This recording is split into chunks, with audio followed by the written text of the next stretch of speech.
எல்லா கோவில்கள்லயுமே கிரிவலம் போறோம். ஆனா திருவண்ணாமலையில மட்டும் கிரிவலம் ஏன் அவ்வளவு சிறப்பா இருக்கு? அங்க மலையே லிங்க வடிவில இருக்கு.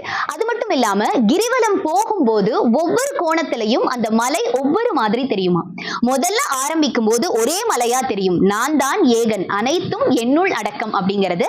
அதுல இருந்து இன்னும் கொஞ்சம் தூரம் போனோம்னா அந்த மலை 2 மலைகளா தெரியுமாமா.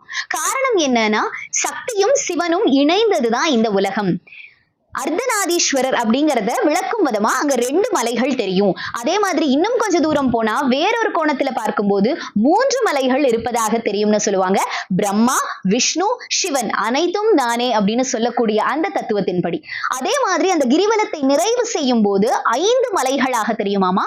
பஞ்சாட்சரம் அப்படின்னு சொல்லி சிவ மந்திரத்தை சொல்லுவோம். நமச்சிவாய. இந்த நமச்சிவாய அப்படிங்கிற 5 எழுத்து மந்திரத்தை இந்த 5 மலைகள் குறிக்குது அப்படின்னு சொல்லலாம்.